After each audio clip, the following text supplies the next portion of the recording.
Hello out there in YouTube land. Welcome to Ruby's Classic Cooking. And today I'm going to be cutting up a chicken, actually cutting up 2 chickens. And today I'm going to show you how you can do this. I did it for years with a paring knife, but today I'm going to use my nice big butcher knife here, my chef knife here. Anyway, my chef knife, that's what it is. Anyway, and I'm going to tell you how all the ways you can save money by cutting up your own chicken instead of buying it as chicken parts. So today, here's my nice lovely chicken, and the first thing I'm going to do with it is I'm going to cut the wings off. You know that wings are going for $5.99 a pound, which I forgot to look up how much that is per kilo. But yesterday, this chicken cost me $2.49 a pound. So that's about half what you pay for a chicken wing, which really, chicken wings, there's not much meat on them, but they are tasty. And when I've collected the chicken wings off of about 4 or 5 chickens in my freezer, my husband and I have a wing night. And it's really super yummy. And basically, if I was roasting this chicken, even half of it, those wings probably wouldn't get eaten by us.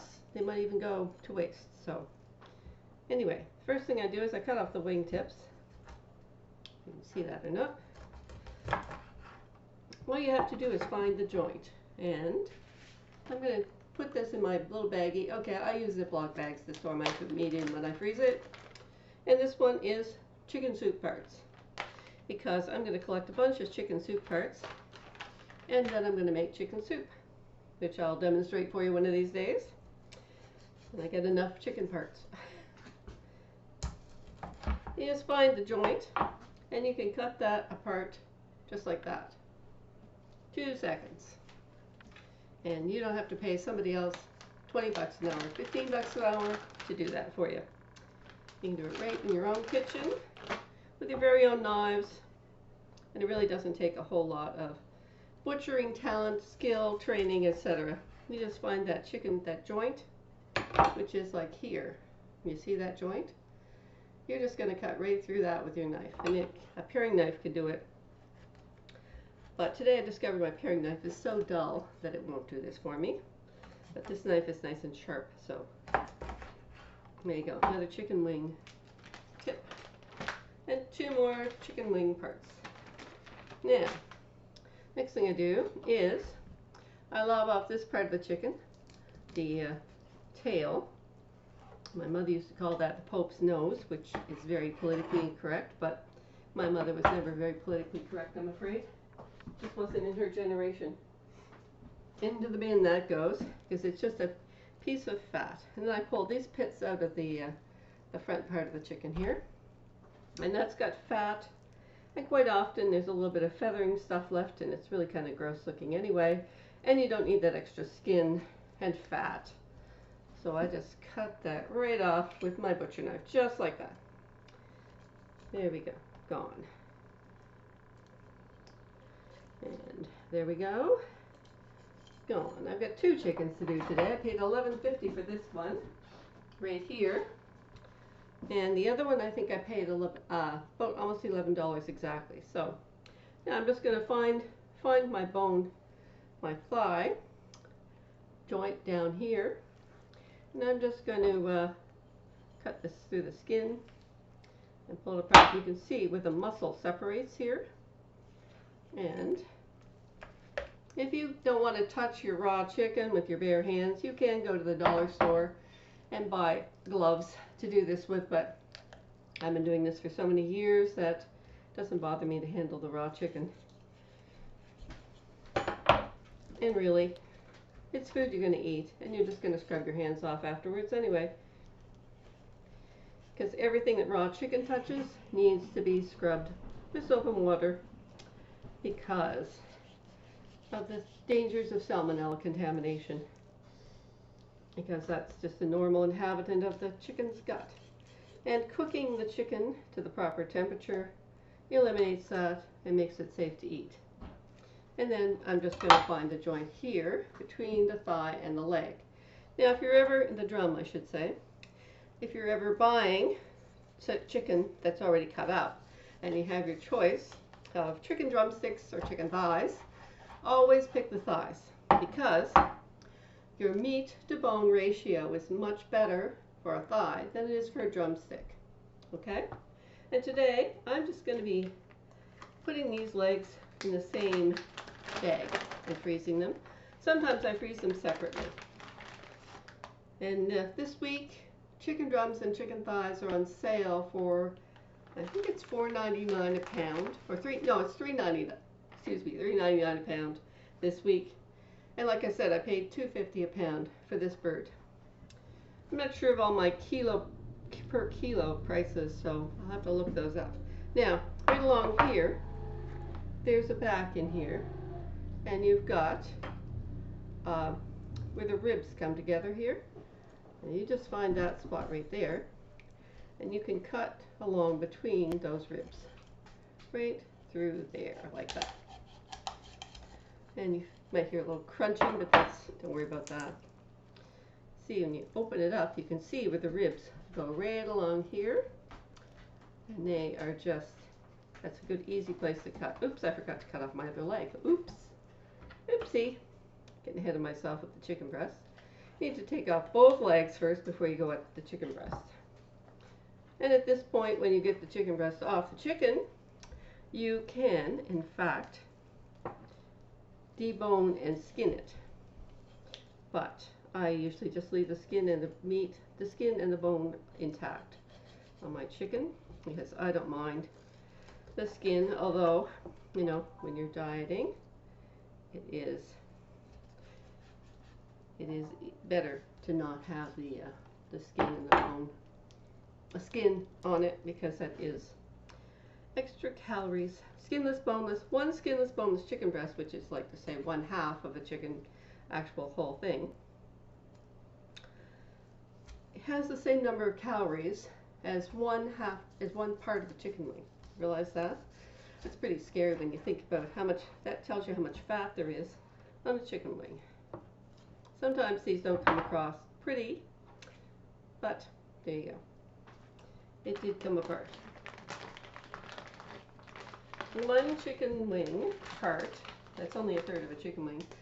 The piece with the single bone in it, this one right here, that has the same number of calories as a skinless, boneless, half a chicken breast. So if you're dieting and you want to watch your calorie content, your calorie consumption, I should say, sorry, then you're probably going to want to not eat too many chicken wings. So anyway, now you just kind of get through this bone here, which is a bit of a tricky bit here, right through here. Helps if you just kind of apply a bit of brute force and ignorance to the problem. For that bone that's here, and just kind of pop that apart, and that will come apart. There we go, just cut through right there. And now I'm going to cut through the rib cage on the other side, and this gives me a piece of the chicken back here. Now that part right there goes into my bag with my soup parts, because that is here. And tomorrow I'm going to make Mummy Crisp chicken. I take these pieces of chicken and I'm going to make Mummy Crisp chicken out of them. And that my children always thought was absolutely delicious stuff. So here's my chicken back, and I just kind of, I'm going to break this in half so I can fit this in my small bag, medium Ziploc bag, or zipper bag I should say, because it's not officially a Ziploc bag, this is a different brand. Oh, there we go. And here it is. This is labeled chicken soup parts and today's date, which is January 13th, 2022. How about that? Eh? So, anyway, there, that's done. Now I have my chicken breast, the whole thing, and here it is. And if you want to skin it, then you just have to get your fingers underneath of this skin and pull it off. But I'm going to leave the skin on. And as for deboning it, oh, and just a side note about chicken, what do they call them? Chicken fillets. You know what? The chicken fillet is just the part of the chicken breast that's in closest to the breastbone, and it's a long, narrow, thin piece. And that's just another marketing way of having you pay more for your chicken breast. If you bought skinless, boneless chicken breasts and you cut them up and you put them, cube them up, and you took a chicken fillet and did the same thing with it, and you cooked them together in separate dishes and tried to figure out which one were chicken fillets and which one were the rest of the chicken breast, you'd be going, I can't tell the difference. The only difference is that chicken fillets are really, really expensive. And chicken breast, even skinless, boneless chicken breast, is not nearly that expensive. So it's a way to get you to pay more for your chicken. Marketing ploy. You gotta watch out for that in the grocery store. They're filled with little ideas that make life more easy for you, that add dollars to what they can charge you for something. I snap that breastbone and cut right through here, right along that keel bone, they call it. It's the breastbone, the keel bone of the bird. I have done this in the past with if I have gotten a turkey for a really good price and I was doing up a lot of chicken nuggets, I would take a turkey breast and do this with a raw turkey breast. And then, you know what? Unless you have a food allergy, turkey breast, chicken breast, basically turkey breast is a little coarser than chicken breast, and it makes a lot of meat. This one's my chicken breast bag, and I'm just going to pop my 2 chicken breasts in here. I'm not skinning them, I'm not deboning them, I'm just leaving them right there.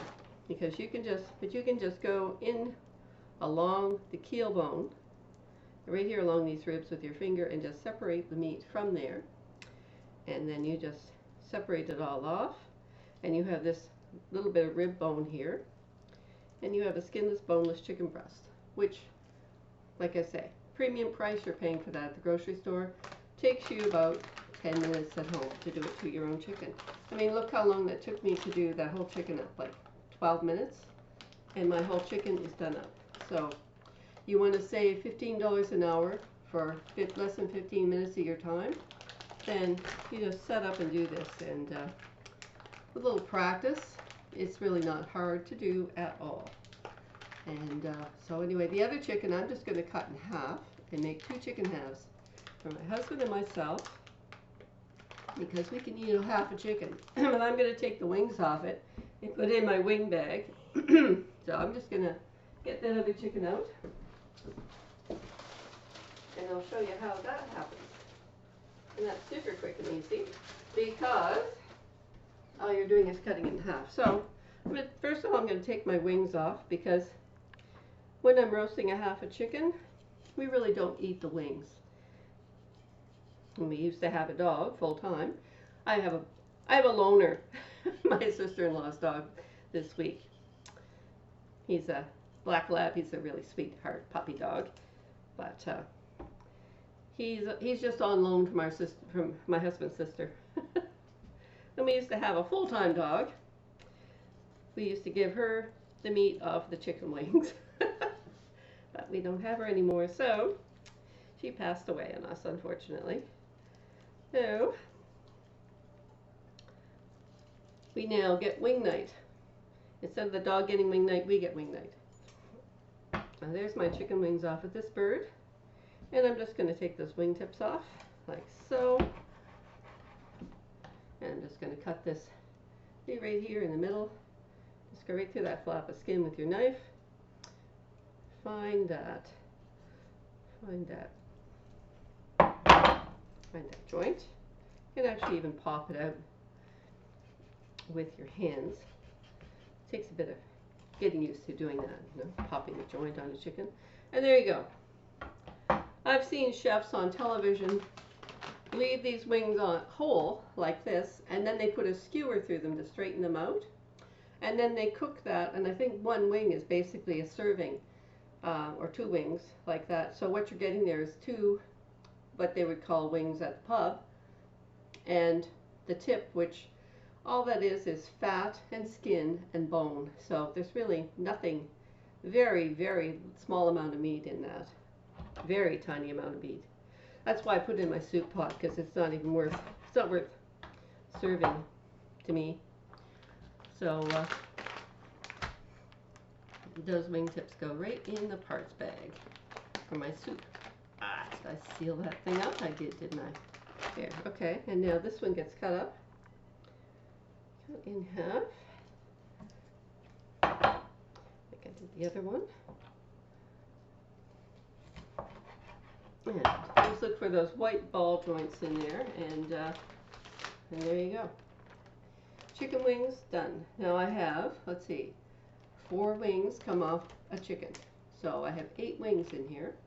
And basically, these wings are going to cost me $2.50 a pound, whereas I could have gone to the grocery store and bought a tray of these and paid $5.99 a pound for them. Because somebody else did what I just did, who's got a butcher's degree and a butcher's license. Well, I just have a knife at the kitchen and a cutting board. Yeah, I'm just going to cut this bit off because, like I said, that's just fat and skin. The tail. Oops, why can't I can't even seem to get a basket today.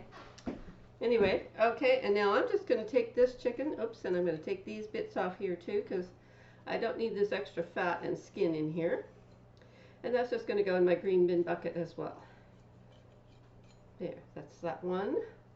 And the one on the other side. And I'm just going to cut that off, because that's just a lot of extra fat, which just makes fat in your juice when you're cooking your chicken. Now, if I was going to do a beer can barbecue chicken, I would leave this chicken whole, including the wings. Or if I was going to do a rotisserie chicken, I'd leave this chicken whole, but I'd take the wings off. And at this point, it'd be done. And I also look out for these little, they're like little feathery bits that they missed in the processing plant. Sometimes you'll find them along the edges of your chicken, along the legs, along the breast meat here. And I just clean those off because, quite honestly, I don't want to eat them. And I look for like pin feathers, which sometimes they leave on the breast, especially on a turkey. And if they are, then you can just take your skin and you squeeze it and they'll pop out. You get them at the right angle and they'll just pop out and you can pull them out because they're like little solid quill type things, and they're not very pleasant to crunch into when you're eating a piece of turkey skin, so, or chicken skin for that matter. Anyway, so now I'm just going to find my keel bone here in the top, and I'm just going to cut this in half, just like that. I'm just going to go right down here to my chicken breast bone and break that, and then I'm just going to pull this apart. Like I say, a certain amount of brute force and ignorance. And it may not be very pretty when I'm finished because I don't have a saw here. I'm not sawing this nice and neatly in half. But it will be close enough for my husband and I. And we will have lovely chicken dinner out of this. Right now I'm going to clean out anything that's in here that I don't like the look of. They're here under the rib bones. And I'll just pop these pieces in the freezer. And I'll be ready to serve meals to my husband and myself for time to come. Now, half of one of these chickens I'll roast for my husband and myself. So, okay, so I'm just going to put this knife right down here where these ribs join onto the backbone. And I'm just going to separate them. Sorry if it's making you squeamish, but, you know, if you're a meat eater, you should manage your meat. You need to learn how to manage handling your meat when it's raw. If you're going to save money, sometimes you got to do things that are a bit unpleasant, that you might find a bit unpleasant. Or you can pay somebody else 15 bucks an hour for doing it for you, or 20 bucks an hour, whatever they pay butchers to do this sort of stuff. I mean, I have nothing against buying meat and done up in nice little styrofoam packages, but when you're, you know, when you're in inflationary times and you're trying to save money and improve your budget, this is a really good way to eat well and spend less of your food money on meat. And I'll tell you, if you buy a nice little roasted beef that's on sale for $3.99 a pound or $4.99 a pound these days, and you take that and you cut it into thin strips for doing, just for doing, you know, for doing stir-fried beef. Well, you know, they want a fortune for one of those little teeny quarter-pound packages of little, nicely cut up little thin strips of beef. With a nice knife like this, or even a smaller one, you can cut them yourself off of a roast or a steak. No problem. It doesn't take a butcher's degree to do that. And these chicken breast pieces, I could skin them and bone them, and then cut them up into cubes or long strips and have them for chicken stir fry. And if that's what I wanted to do with them before I freeze them. And that makes a really nice chicken stir fry. Like a half a chicken breast is more than enough meat for 2 people. So one thing I find about wok cooking is that you get all kinds of vegetables with it, and you chop the meat up small, and a little meat goes a much farther distance. You can feed a lot more people with 2 pork chops if you're doing a stir fry than you can if you're putting 2 pork chops on the table. And vegetables are still pretty cheap, especially around my neighborhood when there's lots of farms around. You can go and buy them from the farmers, or you can buy them from the farm markets, or you can buy them from the grocery store when they're on special. So anyway, so I'm not sure exactly how much 8 chicken wings would cost you, but at $5.99 a pound instead of $2.49 a pound, I just saved myself 50% of the price of these chicken wings. And chicken breast, I think that's going for $5.99 a pound this week. And this, you know, like there's a nice bag of chicken breast meat. And 2 legs. Well, they're selling drums and thighs this week. I think it's $4.99, $3.99 a pound for these this week. So anyway, just some ideas for saving money off your food budget. Anyway, bye for now, and I'll see you again in my next video. If you like this one, hey, be sure and press subscribe and the like button, and that would be super. Okay? Hope you enjoyed my video today. Bye for now.